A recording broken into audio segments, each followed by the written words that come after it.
going on, everybody? Welcome into HBCU Huddle. I am CJ Hurt, joined alongside, as always, by Mike Wallace. Mike, how's it going, man? Hey, man, it's going great. It's going great. Listen, every time we do it, you ask me, I say the same thing. We got a great show, and we really got a great show.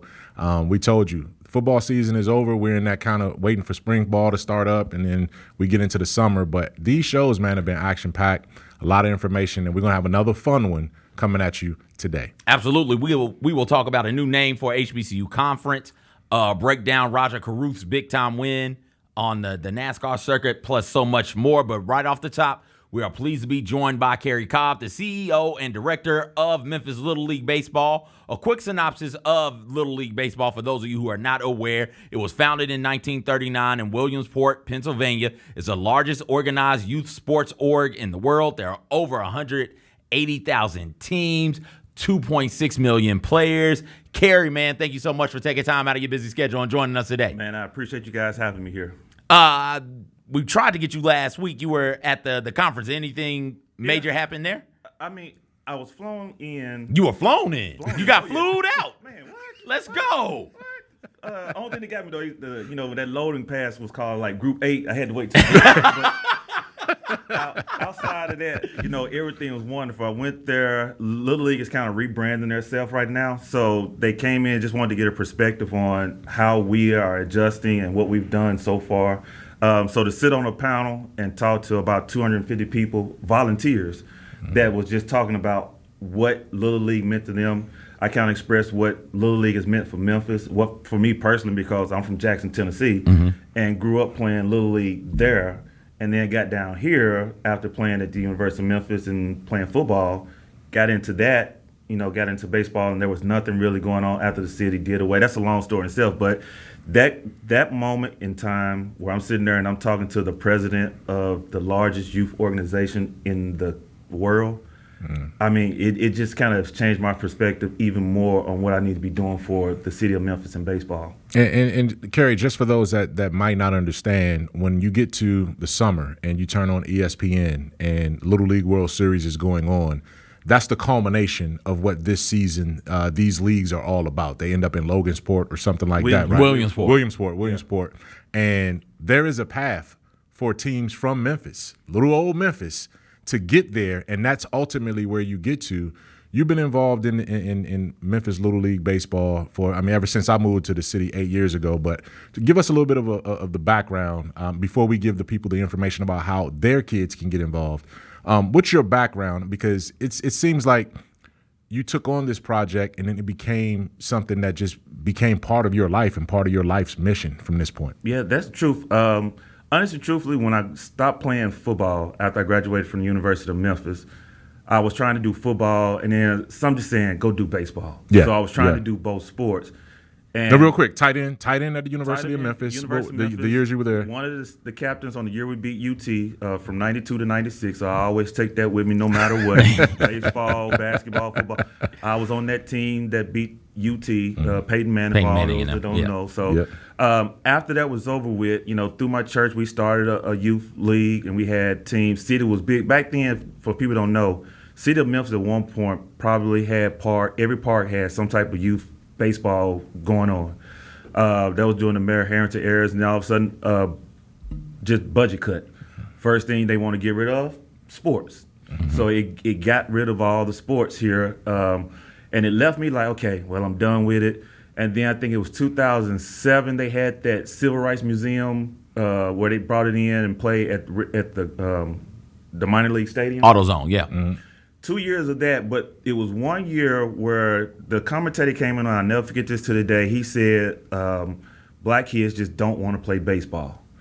And it just stuck in my mind like, that is just so far from the truth. It's that it's not that they don't want to play, there's no one out there coaching them to play. So it just made me just say, okay, when I was growing up, what did it do for me? So I just reached out to Little League, the Urban Initiative Program. We started it. We started out in Hickory Hill. And then, of course, we just couldn't get the things that we wanted from where we were playing at. City came to us, and we went to them through the Little League Initiative. We said, hey, we got $50,000 we're going to put on a park. Let us just take over one of your parks. We'll fix it up. and we'll move on with our program. They brought us out to Will Carruthers, and they said, when I went out there, and I logged my phone that I had all these pictures on, just got destroyed. But the restrooms destroyed, the faucets, everything torn out. We basically revitalized that place that had been sitting dormant for about 5 years. We went and just redid everything in there. Paid $50,000. That's why I'm so loyal to Little League, because you didn't have anybody. We wasn't spending taxpayer money. We spent $50,000 from Little League to renovate a part that now is housed to Memphis Little League. Plus, it's helping all the surrounding schools that want to play baseball and softball, because most schools don't have a facility to play those games. So it's become more of a mission for me now, because I'm helping more of the community. So, yes, I'm here for the long haul. I told them once before, we're going to get to Wilmington, Pennsylvania at some point. I'm going to be sitting right there with them screaming and hollering. But, objective is get our kids off the street. If you see my hashtag, I do a lot of times, Memphis Little League, one team, one dream. I got to get everybody on the same page. I just told you, I got to that mountaintop. I'm trying to pull everybody with me. And it's been a tough struggle. I'm not going to lie to you. Inside the city, I got to bring us together. Outside the city, they loving on me and keeping me going. So it's one ballpark right now. It's one like facility. It's one facility with 5 fields. Got you. Yeah. What ages? We got 5 through 13. Okay. We try to get our 13-year-olds involved. Of course, in this city, once they get to that 12-year-old, they're kind of fading into other arenas. But middle school, high school. Yeah. So we're trying to get that to where it's going to be stable here moving forward. And just to kind of give you guys an idea, we're trying to push that so much that the Player Alliance has basically, we got a grant from them that we're going to redo our infields. 2 infields over the next 2 years, and hopefully get the other 3 done within the next 3 to 5. But we're stretching it to a 70-foot diamond. The young kids play on 60. Yeah. The 13, 14-year-olds, and you can attest to that, play on 70. But they're going to they're giving us a grant to redo our infields, so we can now basically use more than just those 1 or 2 fields to play for the 13, 14-year-olds. Nice. Yeah, I can attest to Memphis Little League Baseball, because when I got to the city, the year after I got here and started working for the Grizzlies in 2016, the next year, I looked up, and because my son was 5, 6, 7 years old, wanting to get into baseball, and we found our way to Kerry's league, right? And Kevin's been playing in it. He played in it for 2 or 3 years there. I could tell you this much: when you go out there for their games, especially the T-ball, and man, it gets wild out there, right? I mean, the fans, the parents, you gotta love the energy and the atmosphere. I played Little League. Yeah. I played Little League in Clarksville, Tennessee, Stokesfield District. I think we were District 13, either 13 or 9. I can't really remember. And it was a big deal. It was a big deal to get out there and play, and then it was a big deal to make All-Star. It was a big deal to make District All-Star. And if your district won the state, you got your name on the side of the concession stands. We that's all we wanted was our name up there. Yeah, I got to state one time, it proceeded, them dudes in Johnson City just different. They proceeded to wax us. It was rough. Yeah, it is different. And Kerry can speak to this too, but this is a man over here, from sun up to sundown. He's teaching your kid the fundamentals, right? He's riding the lawnmower to cut the grass. Right? Are you lining the field also? He's lining the field. He's cleaning the dugout. He's providing security in the parking lot when people make a wrong turn up in there and try to get things going and popping off. He's regulating all of these things. He has a great group of volunteers that are loyal to him too. But I've seen him do everything. And on top of that, when they got to the run, pitch, and hit tournament, hit, pitch, and run, man, he's taking a group of kids outside the city to explore those kind of things too. So, Kerry, what's been the biggest? Well, the first thing I want to ask you is, how can parents and kids get involved? What are some of the contact points that they can get involved because it's not too late to sign up for this year's season that starts next month. No, we're looking for volunteers and more kids to play. You can go to our Facebook page is Memphis Little League. But if you want to register right now, it's open right now. Go to www.memphislittleleague.com. Go ahead and sign up. We got it open. And the thing about it, and this is why I say I appreciate the Players Alliance, they recognize our need. And you've heard me talk about the wow factor. I'm starting to get those type of wow factors.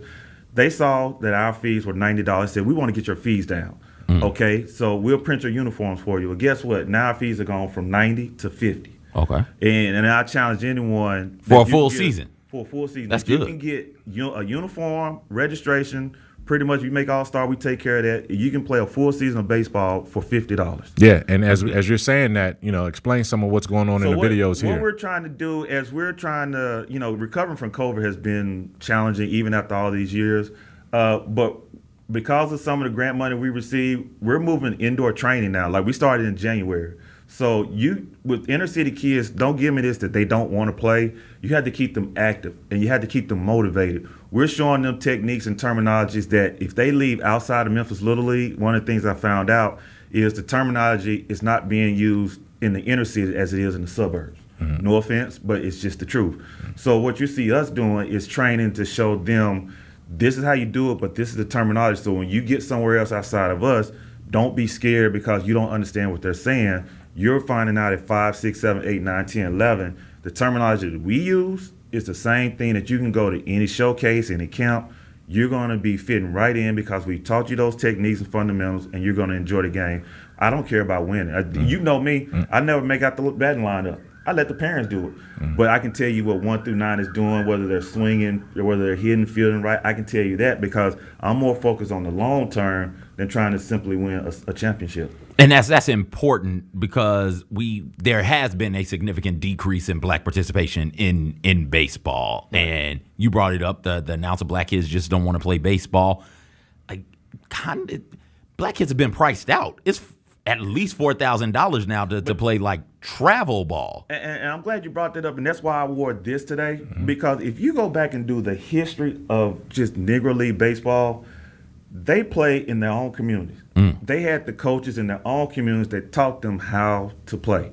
Now, the thing is, and even if you do the history here in Memphis, the Martin brothers and the Memphis Red Sox I mean, they thrived during a time when you just didn't expect that to happen. Yeah. So 1921 Negro League champions. 1921. So when you look at all of that, we got priced out because it turned into travel ball.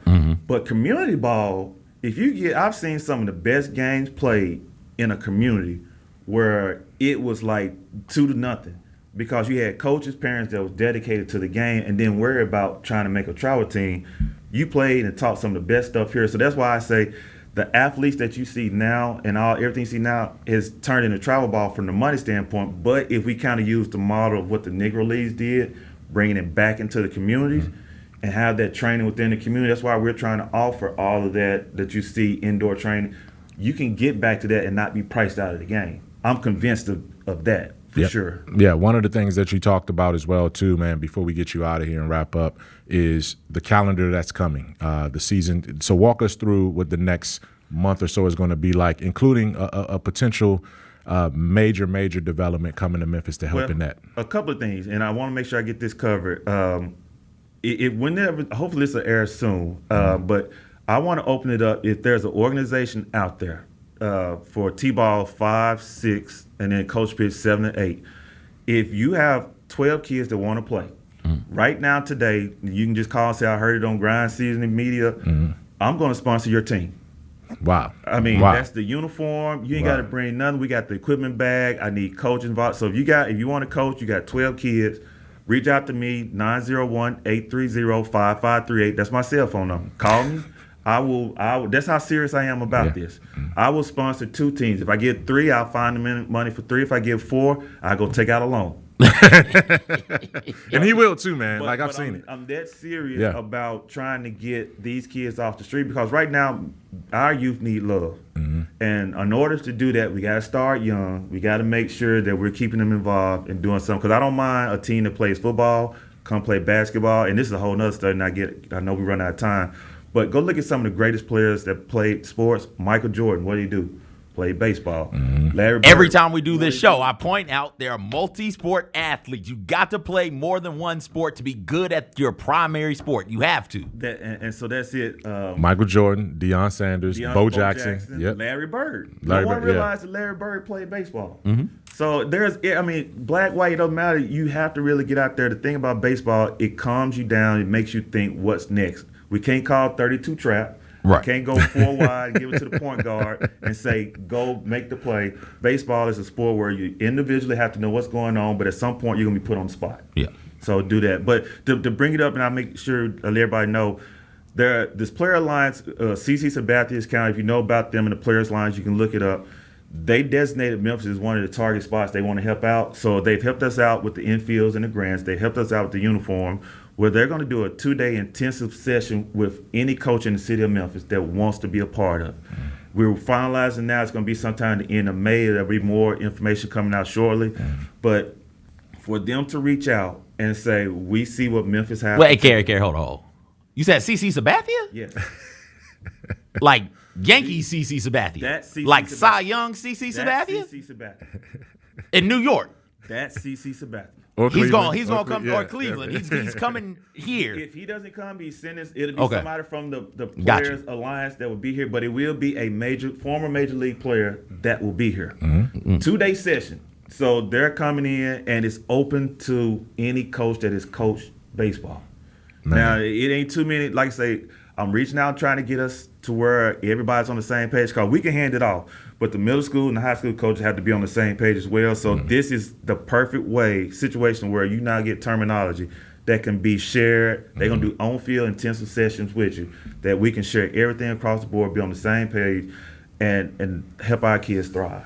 Oh, that's Registration again is open now. Facebook page Memphis Little League. Memphis Little League. You And can then- go to memphislittleleague.com. You can go on our Twitter account. You go on Instagram. Like I say, reach out to me. I'm serious about those that if you got an organization, daycare, anything of that nature, you're trying to get kids off the street, you want to put something together, you don't have the money, we got the equipment for you. Yeah. We got the uniforms for you. We just need your time and take it seriously. Don't just get it and then go home the next day and say, I got a uniform. I want you to be committed to help us move to the next level and get our kids off the street, but also help us build something and let the kids travel a road less traveled, because you can get to a college playing baseball if you don't want to play football or basketball. And that's one of the things that Kerry Cobb tells every single team, every single group of parents that sign their kids up. That first speech after that first second workout is all, what is your path to college? This can be a path for our kids in the African-American community to go to college or to get to the professional leagues a little bit quicker than you can in any other major sport. So that's key. We have a photo that I wanted them to bring up, our directors to bring up there. It's the championship photo. It's a team in blue. Kerry made sure to show me that, to send that. That was our Little League Coach Giants. Mike. Memphis Little League Giants right there. We won the chip, baby. We won the chip. I'm pull the hamstring with that. We won the chip. That was from 2-3 seasons ago right there, man. And we ended up playing a middle school, a junior high school in that championship. They wanted to get some workout done during their sort of off-season or in-between season, and they played a 12, 13-year-old team. And, man, it took praying to the heavens to get through that game. But we won that championship right there, man. And that's what you can look forward to when you sign up for Memphis Little League. It's not just about the kids. Parents, too. There's a role for you as a volunteer. Mm-hmm. You can work at the concessions. You can help coach. You can do a lot of things to help. Ride that lawnmower. Yeah, ride that There we lawnmower, go. man. Ride that lawnmower.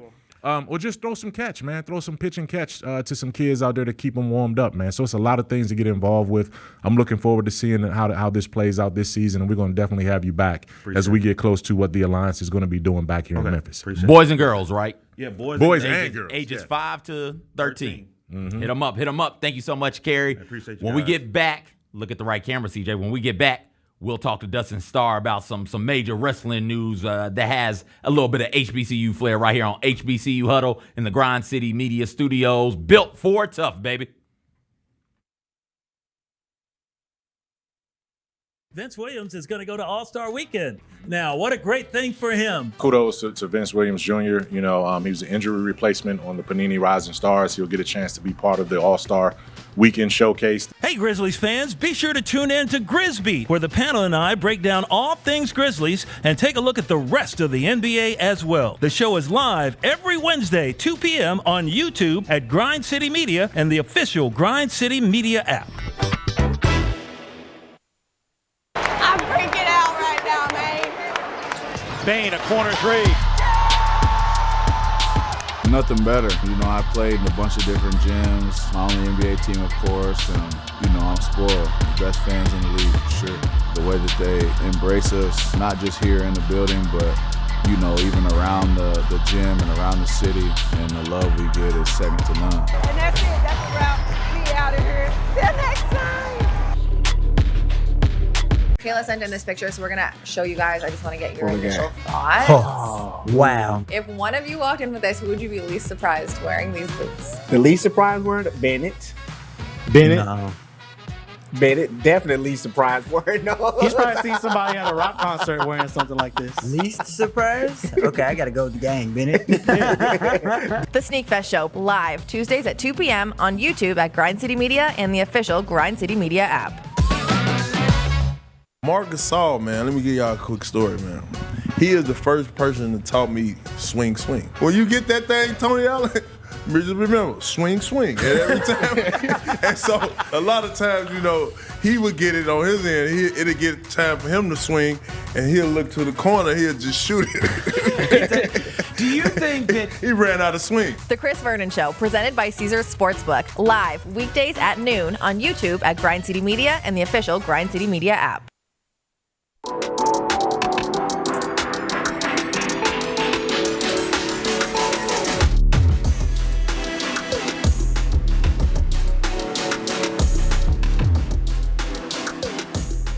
What's going on, everybody? CJ Hurt here from Grind City Media here at the HBCU Awareness Spring College Fair.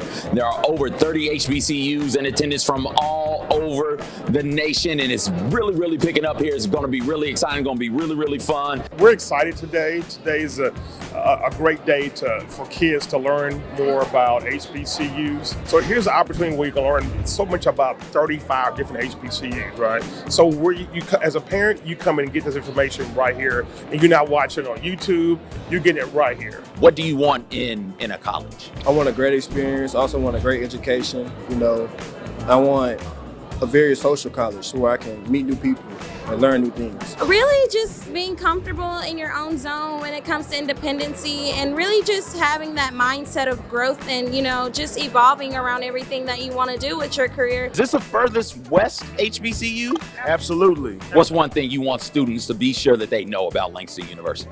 One thing I want them to know is that we do offer a full ride scholarships at Langston University with a 3.3 and a 22 on the ACT.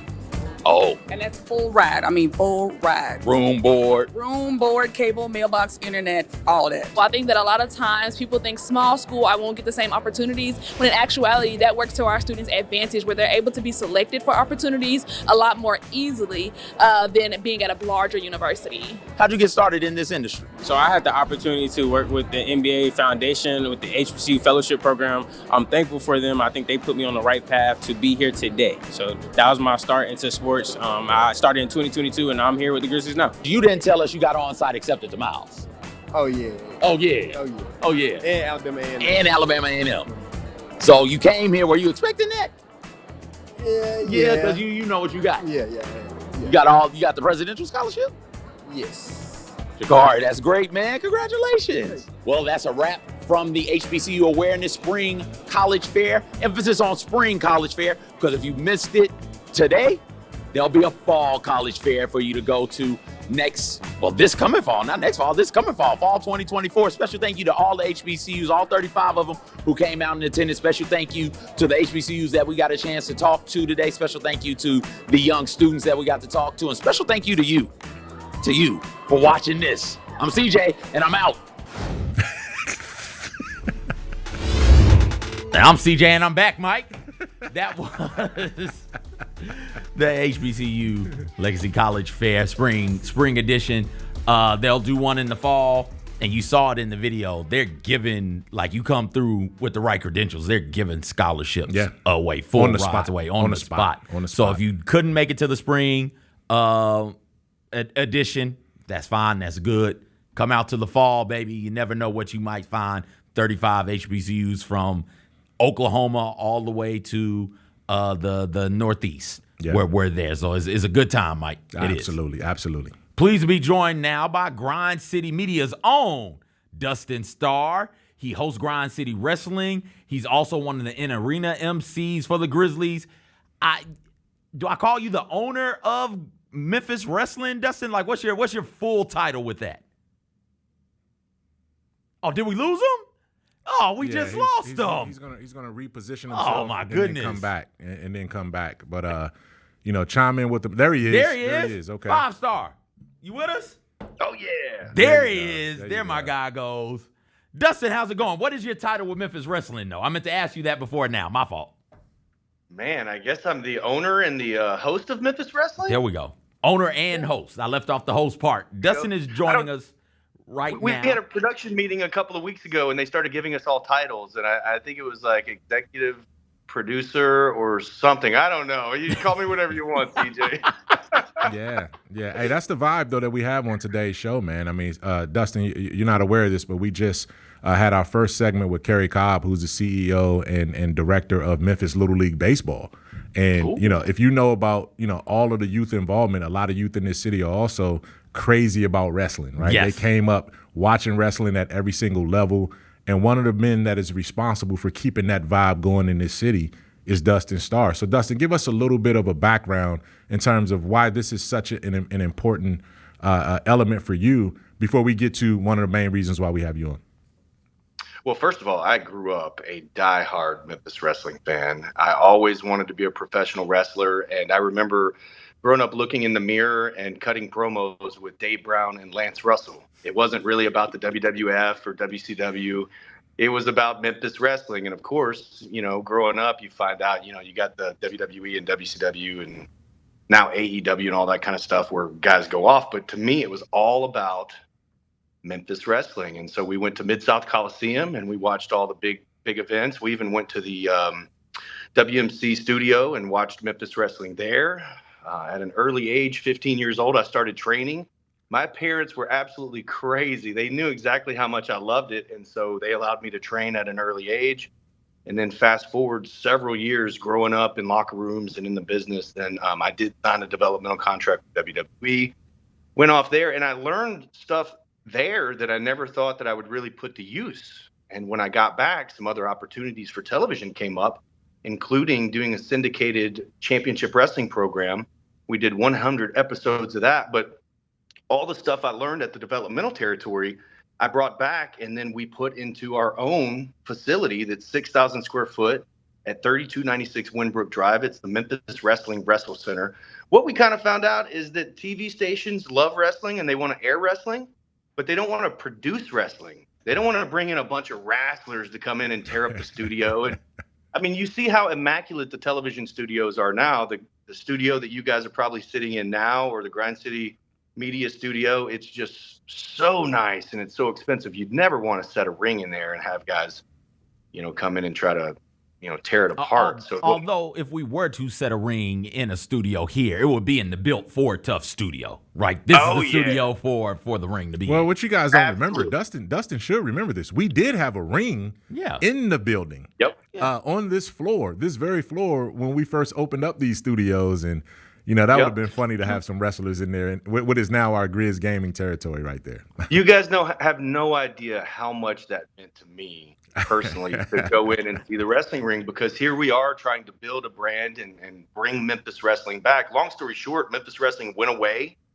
And so we built our own 6,000 square foot studio that we train wrestlers and film our TV show in, the Memphis Wrestling Wrestle Center. You can get all the information at WrestleCenter901.com or memphiswrestling.tv. But while all this was going on, the Memphis Grizzlies were having wrestling night. The Memphis Redbirds were having wrestling night. Anytime wrestling was brought up, or at Grind City Media, when you go in and you see a wrestling ring in the Grizz Gaming area, it's like, yes, okay. And it just seemed to keep a little bit more life into our sport of Memphis wrestling. And so finally, when it was time to launch and go 100% local as far as Memphis wrestling, I think the years and years of Grizzlies, Redbirds, you guys having a ring in the studios, Grizz powerbombing people through tables and diving off balconies and stuff, all that helped us as far as like launching the new Memphis wrestling program. So we're 159 episodes in. We just celebrated 3 years, and man, I am having a blast, even though it is like herding cats. Well, Dustin, we had you on. There was some sad news coming out of the WWE. Michael Jones, also known as Virgil, passed away recently, 8-year WWF tenure at the time, WWF now WWE, 4-year WCW tenure, NWO member. He's a Virginia Union alum, so he graduated from an HBCU. And if I'm not mistaken, Dustin, he got his start in Memphis, right? Oh man, you're absolutely right. He started in Memphis in 1985 with the CWA. A little thing, The Rock is red hot right now, right? Mm-hmm. Making his return and everything. Well, I'm trying to think of which name to call him. Mike, Virgil, Vincent. He had so many different names. So many we'll go with Virgil. Virgil was recruited by Tony Atlas, who was a big-time WWF superstar, and also he was tag team partners with Rocky Soul Man Johnson, who is the Rock's dad. Oh, yeah, I didn't know they were tag team partners. Oh, they won the WWF tag team titles together, Rocky Soul Man Johnson and Tony Atlas. So they were the first African-American champions as far as the tag team division goes in the WWF. I thought you were talking about Rocky Johnson and Virgil were tag team. No. Now, that's why. He did tag team with Rocky Soul Man Johnson, and he won the AWA World Tag Team title. So you're right. I think they had a 28-day reign as the tag team titles in the AWA. So there's a lot. But when he started in 1985, he was Soul Train Joan.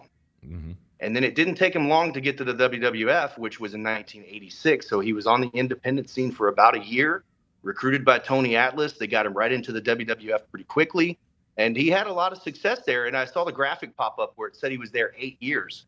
Doesn't it feel like a lot longer than 8 years that he was there? Yes.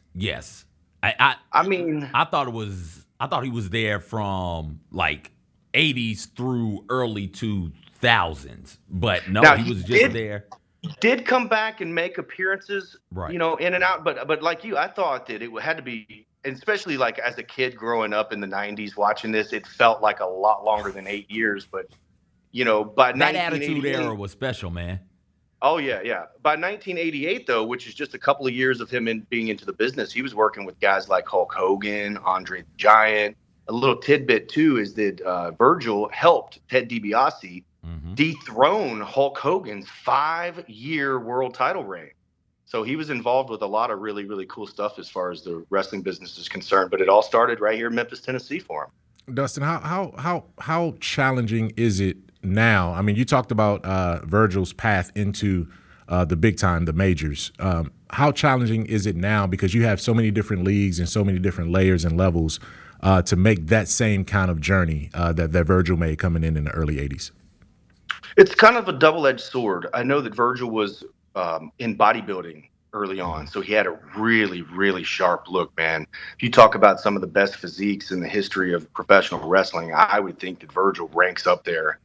Bodybuilder. So if you have that certain look and you've got somebody like Tony Atlas that is recruiting you right off the jump, it could be a little bit easier. And now that you look, and I say easier with air quotes here because it's never easy, but WWE now has an NIL program. They recruit people straight out of whether it's high school or college or what have you. So I mean, the opportunities are definitely out there, but you've got to be in the right spot. If not, then you got to start at the ground floor. You've got to train.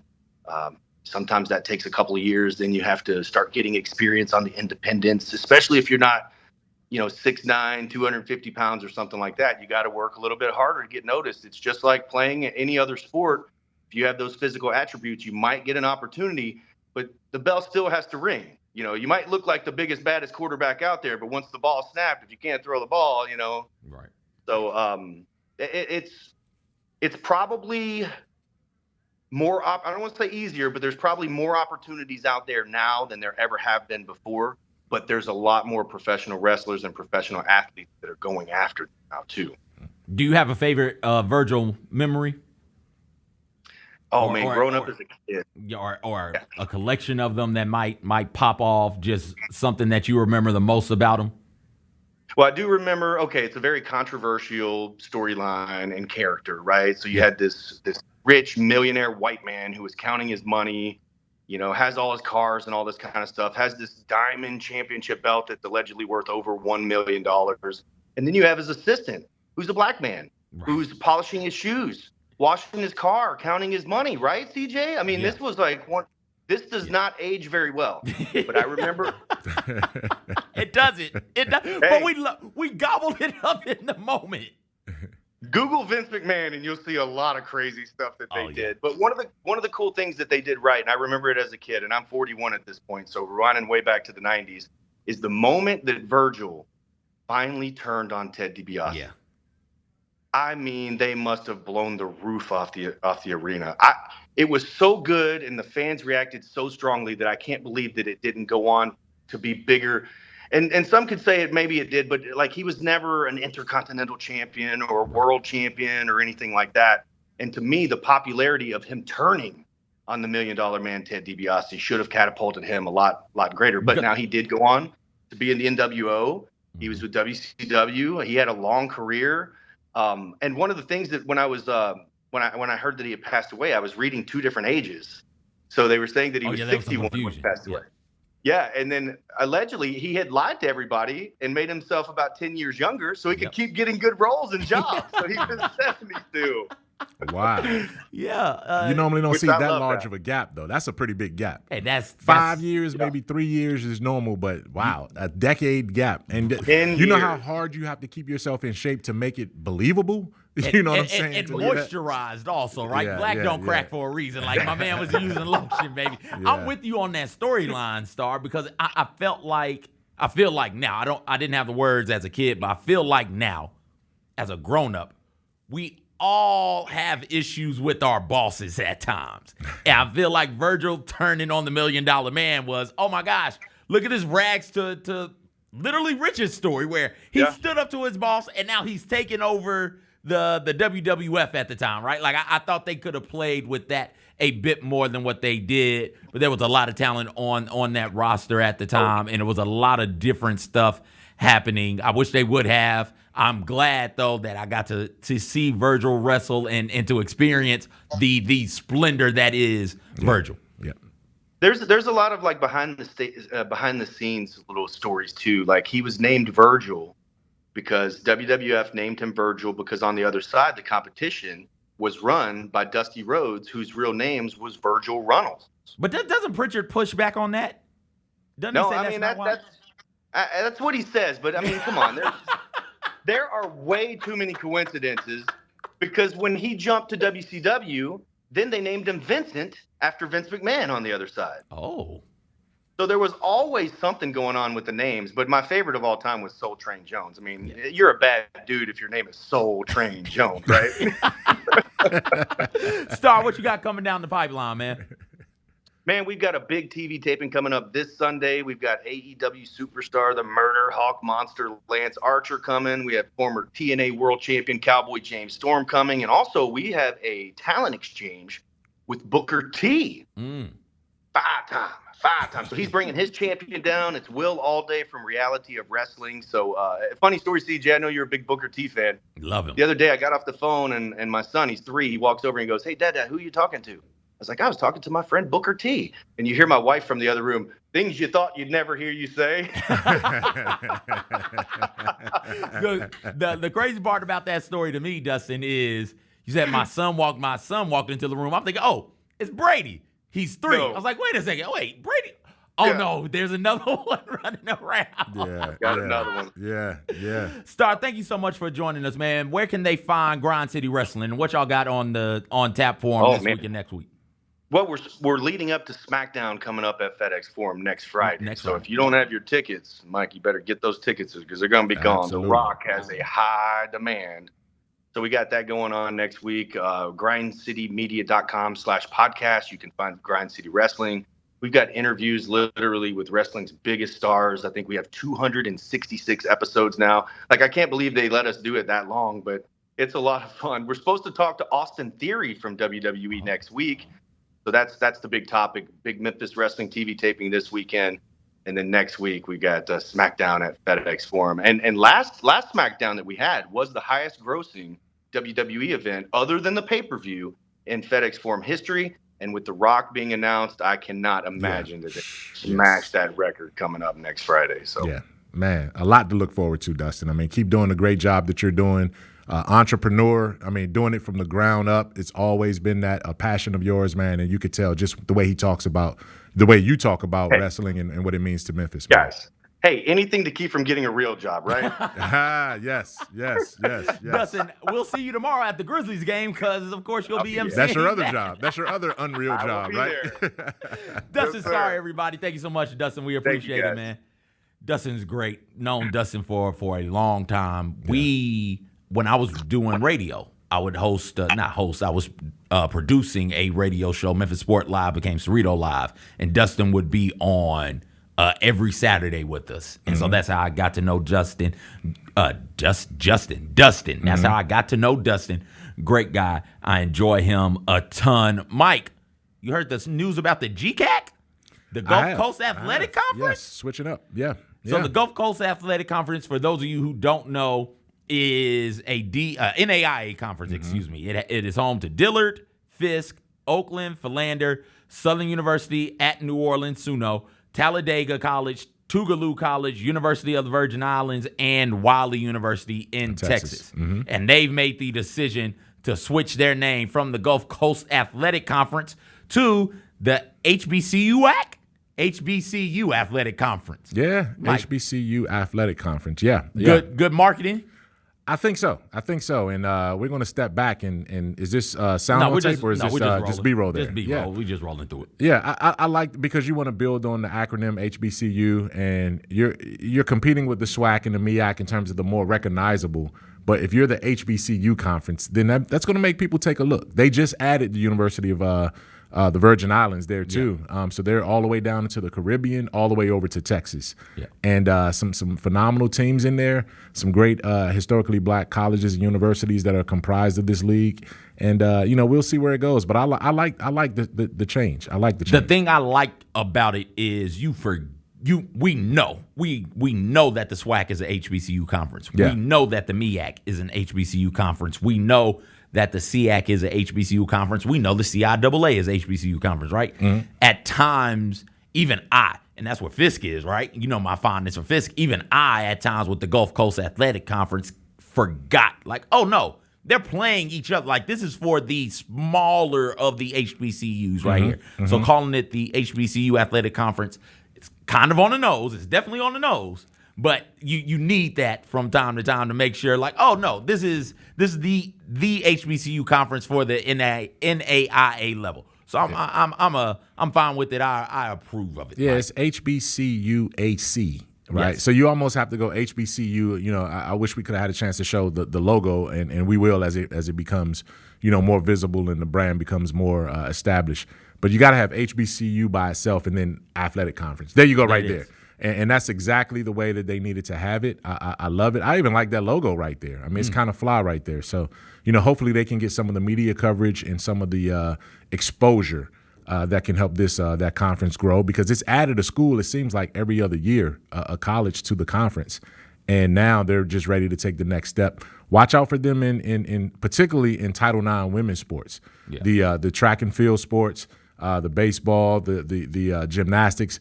They are great in those type of sports right there. They're not football centric. They don't have football for the most part. Basketball is sort of, not that dominant of a sport in that conference. But everything else outside of basketball and football, you can find some quality athletes, student athletes there. Absolutely, absolutely. Speaking of basketball, it's right around the corner. Conference tournament action. Yeah, right around the corner. Both the MEAC and the SWAC will play their conference tournaments next week, March 13th through the 16th for both of those conferences. The MEAC tournament will be at Norfolk Scope Arena, the SWAC at Bartow Arena in Birmingham. So we take a look at the standings to kind of give a quick, slight preview of what to expect. When you look at the MEAC standings, Norfolk State 10-3 is a game up on Howard and South Carolina State.